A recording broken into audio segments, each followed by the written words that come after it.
தேவனே, இன்று என்னை உருமாற்றும். டிசம்பர் மாதம் 3ஆம் தேதி. தேவனே, உம்மை நான் ஏமாற்றமடைய செய்ய மாட்டேன். சங்கீதம் 16:5. கர்த்தர் என் சுதந்திரமும் என் பாத்திரத்தின் பங்குமானவர். என் சுதந்திரத்தை தேவரீர் காப்பாற்றுகிறீர்.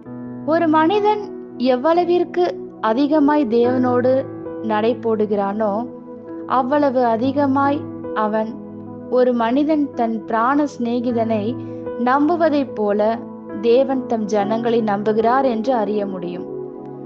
ஒவ்வொரு முறை தேவன் ஒரு மனிதனை தம்முடைய நோக்கங்களை நிறைவேற்ற தெரிந்து கொள்ளும் போது அவர் அந்த மனிதனுடைய வாழ்வில் நிறைவேற்றும்படி அநேக கனவுகள் கொண்டிருக்கிறார். தான் உருவாக்கும் பாத்திரத்தின் மேல் அவர் எவ்வளவு சார்ந்து கொள்கிறார். அது வேலை பளுவையும் சேவையையும் குறிப்பதில்லை, ஆனால் தேவ நோக்கத்தின் உண்மையையும் நீடிய பொறுமையையும் குறிக்கிறது.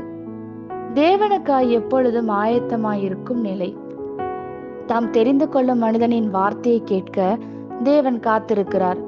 அந்த மனிதன் சொல்லும் ஒவ்வொரு வார்த்தையையும் அவர் நிறைவேற்ற விரும்புகிறார்.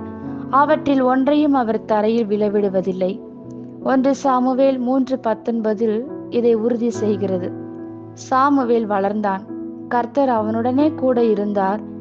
அவர் அவனுடைய எல்லா வார்த்தைகளிலும் ஒன்றையாகிலும் தரையிலே விழுந்து போக விடவில்லை.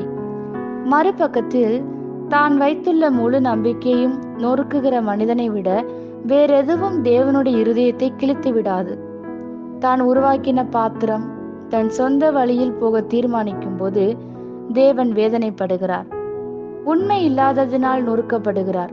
அப்படிப்பட்ட முட்டாள்தனத்தில் நடப்பதை விட அந்த மனிதன் பிறக்காமலேயே இருந்திருக்கலாம்.